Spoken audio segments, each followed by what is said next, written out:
Okay, open your toolbox to Revelation ప్రకటన గ్రంథము chapter 2.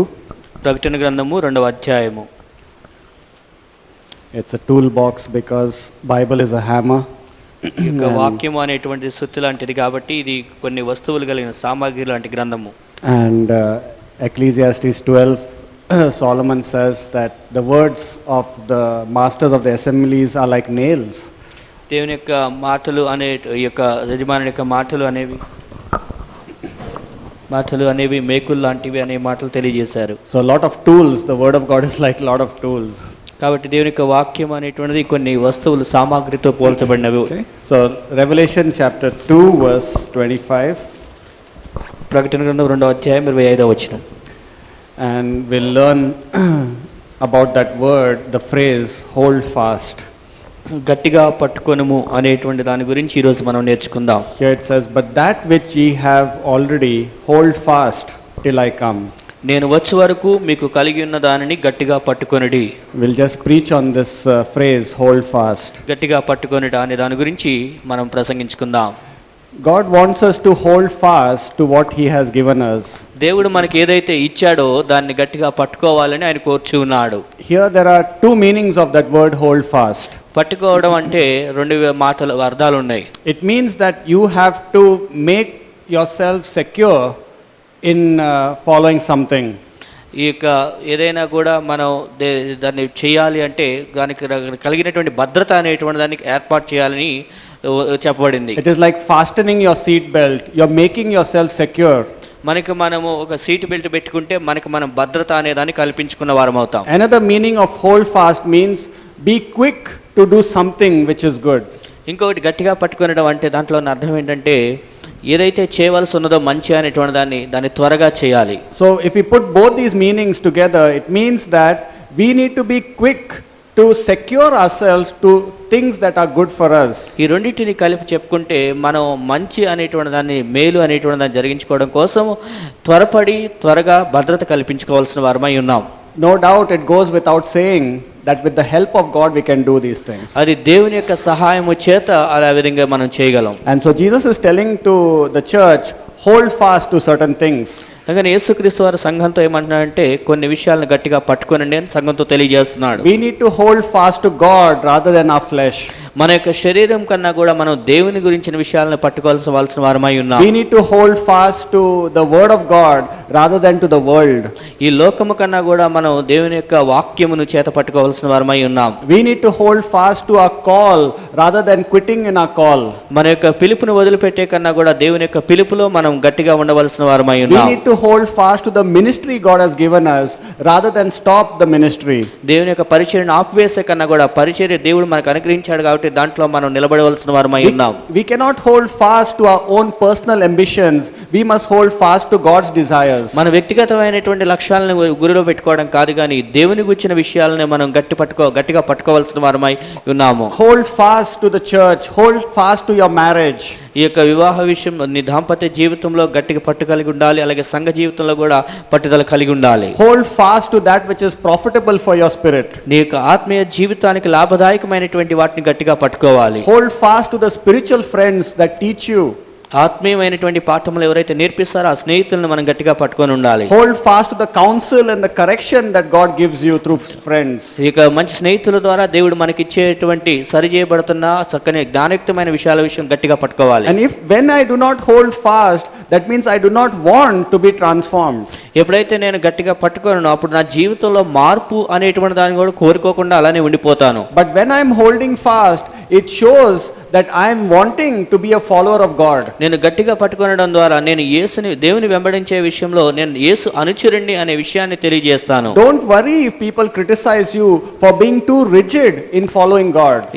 దేవుని వెంబడించే విషయంలో నువ్వు గట్టి భక్తి కలిగి ఉన్నందుకు ప్రజలు నిన్ను విమర్శిస్తున్నారని ఏ విషయంలో కూడా బాధపడన అవసరం లేదు. Don't do too much for God, people will say. ప్రజలు ఏమంటారంటే దేవుని కొరకు నువ్వు అతిగా చేయనక్కర్లేదని అంటారు. They are saying, that means they are saying indirectly, don't hold God so firmly, don't hold fast to things. అంటే దాని అర్థం కొంతమంది దేవుని కోసం గట్టిగా పట్టుకోనక్కర్లేదు అన్నట్లుగా తెలియజేస్తారు. They are critics of the things of God. ఎందుకంటే దేవునికి సంబంధించిన విషయాల్లో వాళ్ళు విమర్శ చేసేవారుగా ఉంటారు. One person gave this definition of a critic.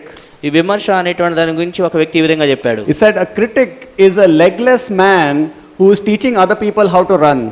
ఈ యొక్క ఈ విమర్శాత్మకమైన వ్యక్తి ఏం చేస్తాడంటే తనకి కాళ్ళు ఉండవు కానీ ఎరిటి వాళ్ళు ఏ విధంగా పరిగెత్తాలో వాళ్ళకి బోధిస్తాడంట. A critic only criticizes, he does not run the race. తను పరిగెత్తడు కానీ ఆ పరుగు పందాన్ని మాత్రం కేవలం విమర్శించేవాడుగా ఉంటాడు. He cannot run the race because he does not have the legs. తనకి కాళ్ళు లేవు కాబట్టి తను పరిగెత్తడు. But he is complaining about other people who are not running properly. అయితే ఎవరైతే సరిగా పరిగెత్తట్లేదో వాళ్ళ గురించి సాకులు చెప్పే వ్యక్తిగా ఉంటాడు. So if anybody criticizes you for being too rigid in holding fast, tell them the definition of a critic.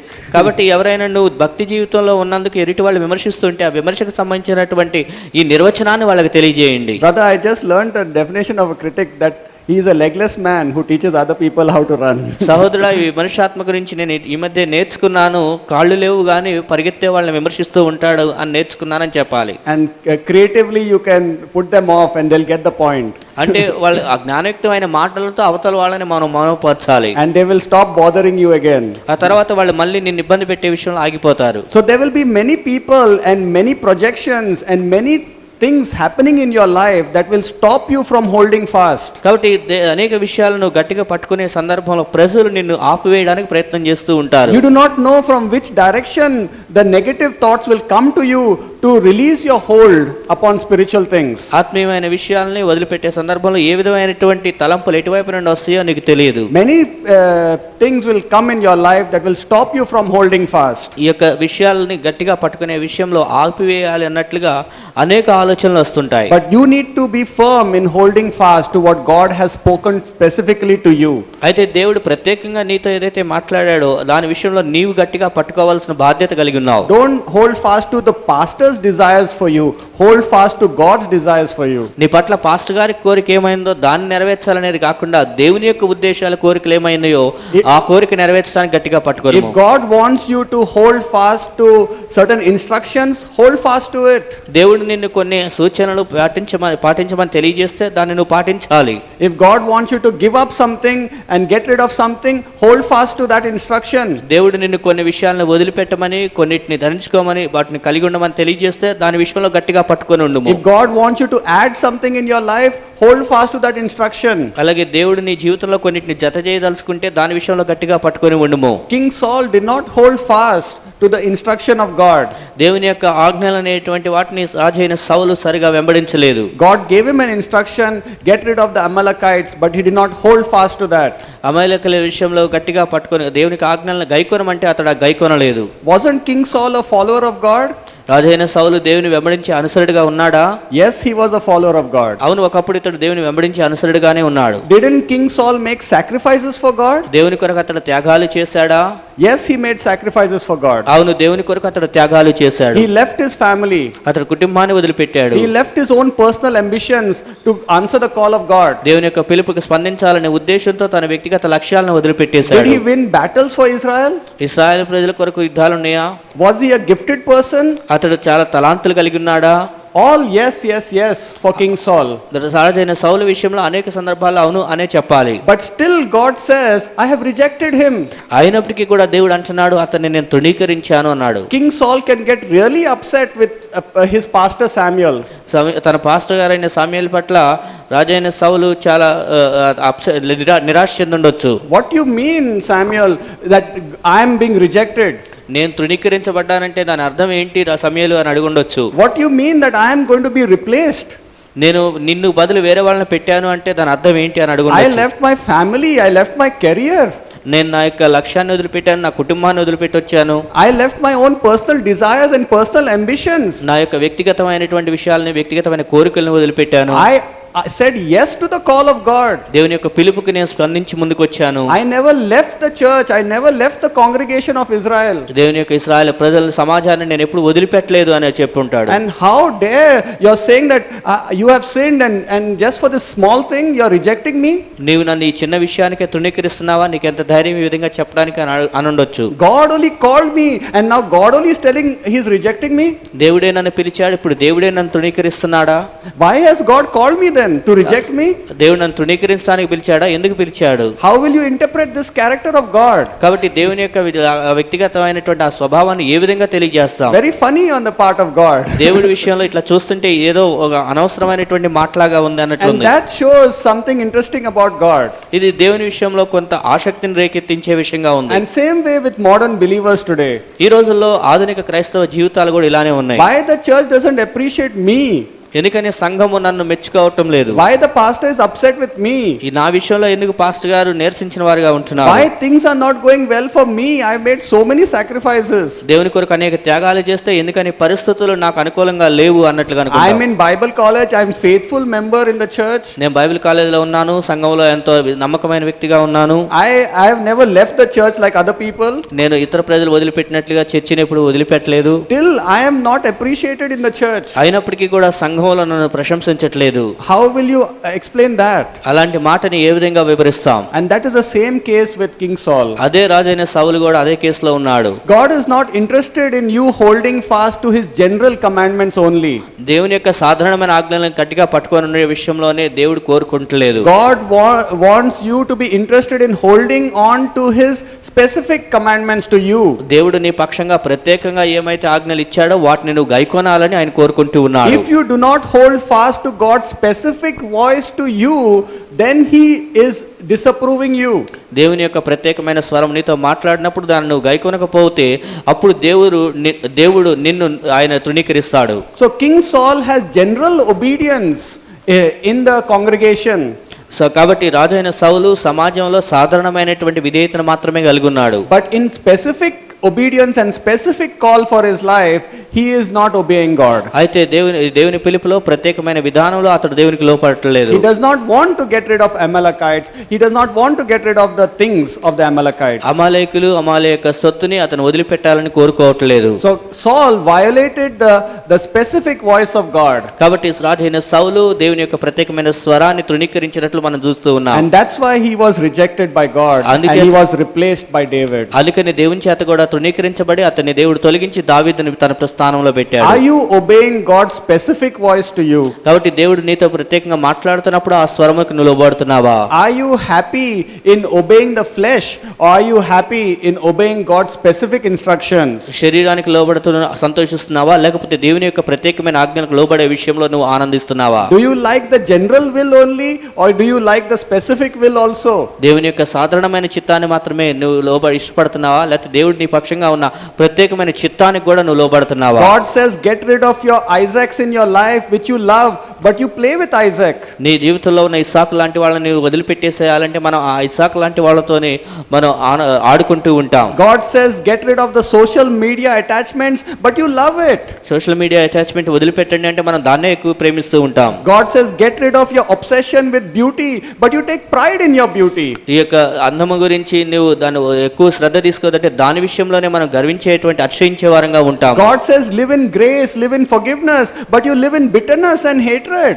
దేవుడు క్షమాపణతోను కృపతోను నిలవమంటే మనం మాత్రం ద్వేషభావంతో కలిసి జీవిస్తూ ఉంటాం. God says love your parents, honor your parents but you speak rudely to them. తల్లిదండ్రులను సన్మానించండి అని మన Bible దేవుడు చెప్తే మనం వాళ్ళతో గర్వంగా మాట్లాడుతూ ఉంటాం. God says love your spouse and be kind and lift their burdens but you hate your spouse. నీ జీవిత భాగస్వామిని నువ్వు ప్రేమించండి అని దేవుడు చెప్తూ ఉంటే ఆ విషయంలో మనతో దాని ఆ ఆజ్ఞకు లోబడకుండా ఉంటాం. God says love the people in the church but you curse them. దేవుని సంఘంలో ఉన్న ప్రజల్ని ప్రేమించండి అంటే మనం వాళ్ళని శపిస్తూ ఉంటాం. When there is specific commandment to you, you are violating it. Will you be approved by God? దేవుని యొక్క ప్రత్యేకమైన ఆజ్ఞ ఉన్నప్పుడు దాన్ని నువ్వు వద్దనుకొని తృణీకరించినట్లయితే దేవుని చేత నువ్వు కూడా తృణీకరించబడతావు. What specific truth are you holding on to transform yourself? నీ జీవితంలో నువ్వు మార్పు చెందటం కోసం ఏ ప్రత్యేకమైనటువంటి సత్యాన్ని నువ్వు వెంబడిస్తూ ఉన్నావు? God is not happy with just general obedience. సాధారణమైనటువంటి విధేయతను కలిగి ఉండే విషయంలో దేవుడు ఆనందించడు. From King Saul's story we learn that God is very much particular and very much interested in rewarding persons and promoting people who have specific obedience to his voice. రాజైన సౌలు విషయంలో మనం చూసాము ప్రత్యేకమైనటువంటి ఆజ్ఞను దేవుడు అనుగ్రహించి ఆ ప్రత్యేకమైన ఆజ్ఞకు లోబడినప్పుడు ఆ లోబడిన వారికి దేవుడిచ్చే ప్రతిఫలాన్ని మనం గమనించాం. Get rid of Hagar and your worldly friends. No, I love the worldly friends. లోకపరమైనటువంటి హాగార్ లాంటి స్నేహితులను వదిలిపెట్టమని చెప్తూ ఉంటే మనం వాళ్ళనే ప్రేమిస్తామంటాము. Get rid of the fruits of the flesh. flesh, the works of the flesh like Ishmael. No, I love the works of the flesh. Ishmael లాంటి శరీర సంబంధమైనటువంటి ఫలాలని కార్యాలను వదిలిపెట్టమంటే మనం వాటిని ఎక్కువ ప్రేమిస్తూ And ఉంటాం. that's why God says, I have rejected you from, being anointed further. అందుకని దేవుడు అన్నాడు, అభిషేకం నుంచి నేను నిన్ను తృణీకరించాను అంటున్నాడు. And one of the puzzles of King Saul's life is that he continued his ministry for 40 years. అయితే ఇక సౌలు రాజు విషయంలో జరిగిన సంఘటన ఏంటంటే 40 సంవత్సరాలు తన యొక్క రాజుగా పరిపాలన చేశాడు. But he had oppression. అయితే అనేక రకాలైనటువంటి ఇబ్బందిని ఎదుర్కోవాల్సి వచ్చింది. God can keep you in the church for till the end of your life, but it will not be a life-giving blessing, but it will be filled with oppression. నీ జీవిత కాలం అంతా దేవుడు నిన్ను సంఘంలో ఉంచితే ఉంచవచ్చు, కానీ అది ఆనందదాయకమైనటువంటిది కాకుండా అనేక ఇబ్బందులను ఎదుర్కొంటూ ఉండేటువంటి జీవితంగా It మిగిలిపోతుంది. can be filled with vexation, disturbance, restlessness inside of you. అనేక రకాలైనటువంటి నెమ్మది లేని విషయాలతో అలసట చెందినటువంటి దిగ్భ్రాంతి చెందినటువంటి సందర్భాలతో నింపబడి ఉంటుంది. Because you do not want to change all the days of your life. ఎందుకంటే నీ జీవిత కాలం అంతా నువ్వు మార్పు చెందటానికి ఇష్టపడలేదు కాబట్టి. Saul only was a 30% Christian. సౌలు కేవలం 30% క్రైస్తవుడుగానే మిగిలిపోయాడు. He just got 30 out of 100 100కి 30% సౌలు పొందాడు for the good things he did. తను చేసినటువంటి మంచి విషయాల్లో. But God was not pleased with him the 70% of his life. అయితే ఈ 70% అయినటువంటి తన జీవితంలో దేవుడు ఆనందించలేదు. Yes, believers start out well, but in the end they do not hold fast to God's specific voice to them. విశ్వాసులు ప్రారంభంలో బాగానే ప్రారంభిస్తారు, అయితే కొనసాగుతూ చివరికి వచ్చేసరికి దాన్ని పాటించవలసిన విషయంలో దేవుని ఆజ్ఞలను పాటించరు. And such believers will be faithful to the church, but they are not having the real joy and the real peace that God can give them. వారు సంఘంలో కంటిన్యూగా ఉంటూనే ఉంటారు, కానీ అయితే నిజమైనటువంటి ఆనందాన్ని, నిజమైనటువంటి సమాధానం వారు పొందుకోరు. Do you want a life for 50 more years in the church or 70 years and filled with vexation? దేవుడి యొక్క సంఘంలో 50 సంవత్సరాలు 70 సంవత్సరాలు ఉండాలనుకుంటూ, అలాగే అదే దిగ్భ్రాంతితో చెందినటువంటి అలసటతో చెందినటువంటి వారంగా ఉండాలని Or do you కోరుకుంటున్నావా? want the presence of God with you? Do you want the hand of God with you? లేకపోతే దేవుని యొక్క హస్తము, దేవుని యొక్క సన్నిధి నీతో తోడై ఉండాలని కోరుకుంటున్నావా? And that will only come when you hold fast to the instructions of God. ఎప్పుడైతే దేవుని యొక్క ఆజ్ఞలను పాటిస్తావో, గైకొంటావో, అప్పుడే అది జరుగుతుంది. When God says cut off something, don't justify, don't play with it. దేవుడు కొన్నిటిని వదిలిపెట్టమన్నప్పుడు దాన్ని వదిలిపెట్టేయాలి, కానీ దాని విషయంలో మనం సమర్థించుకుంటూ ఉండకూడదు. When you make a vow to God, when you speak something to God in prayer, hold fast to it. దేవుని దగ్గర మనం ఏదైనా ఒక ఒట్టు పెట్టుకుంటే ఆ ఒట్టు విషయంలో దాన్ని పాటించవలసిన వారమై ఉండాలి. Don't give one promise to God and to people and then secretly sin against it, like Nelson was saying. నువ్వు ప్రజల దగ్గర, దేవుని దగ్గర ఒక మాట చెప్పి మళ్ళీ రహస్యంగా వెళ్ళి పాపం చేసే వ్యక్తిగానే ఉండిపోకూడదు. I will not do these things, but you are still doing this, committing this wickedness. ఇవి నేను చేయను అంటాము, కానీ వెళ్ళి మరలా వాటినే చేస్తూ ఉంటాం. And you are not wanting to be transformed by God's instruction. దేవుని యొక్క ఆజ్ఞల చేత నువ్వు మార్పు చెందాలని నువ్వు కోరుకోవట్లేదు. And so let us add things what God wants to add in our life and hold fast to what He's speaking to us. కాబట్టి దేవుడు మనతో ఏదైతే మాట్లాడుతున్నాడో ఆ మాటలు ఆజ్ఞల విషయంలో మనం గైకొనే వారంగా ఉందాము. Let us hold fast to the doctrines that He's teaching us and be Christ-like. కాబట్టి క్రీస్తు మనకు బోధించే ఆజ్ఞలు పాటించి క్రీస్తు వలె మనం ఉందాము. Until I come, hold fast, and my reward is for you. నేను వచ్చే వరకు కూడా నువ్వు కలిగిన దాన్ని గట్టిగా పట్టుకును, అప్పుడు నేను నీకు ప్రతిఫలం ఇస్తాను, నా దగ్గర నీకు ప్రతిఫలం ఉంది And అంటున్నాడు. you will experience the life of God flowing inside of you like a fountain. ఈ దేవుని యొక్క జీవము అనేటువంటిది మనలో జలధారలాగా ప్రవహించేటట్లుగా జీవపు ఊటగా ఉంచుతాడు. And let us hold fast and strengthen our soul in the things of God. కాబట్టి దేవునిలో, దేవుని యొక్క ఆత్మీయ విషయాల్లో మన యొక్క ఆత్మను, మన ప్రాణమును మనం అభివృద్ధి బలాన్ని పొందుపరుచుకుందాం. Amen. Amen. Heavenly Father, we thank you and praise you that you speak specifically to us. తండ్రి, నువ్వు మాతో ప్రత్యేకంగా మాట్లాడుతున్నందుకు నీకు వందనాలు, స్తోత్రాలు తెలియజేస్తూ ఉన్నాం. Help the believers here to understand how they need to obey you specifically and not in a general sense. సాధారణమైనటువంటి విషయంలో లోబడటమే కాకుండా ప్రత్యేకమైనటువంటి విధానంలో కూడా నీ ఆజ్ఞలకు లోబడటం నీ ప్రజలకు నువ్వు నేర్పించండి. Help believers not to be upset with other people, but to analyze whether they are following God perfectly or not. విశ్వాసులు ఇతరులతో పోల్చుకొని వారు నిందించుకుంటూ ఉండకుండా వారి జీవితాన్ని వాళ్ళు స్వపరీక్ష చేసుకోవడానికి సహాయం దయచేయండి. Thank you for your wonderful instructions of grace that we can hold fast to. దేవా, నీకు కృపాసహితమైన నీకు అద్భుతమైన ఆజ్ఞలను బట్టి నీకు వందనాలు, వాటిని మేము గైకొనడానికి సహాయం చేయండి. In Jesus' name. యేసు నామములో ప్రార్థిస్తున్నాం తండ్రి. Amen. ఆమేన్.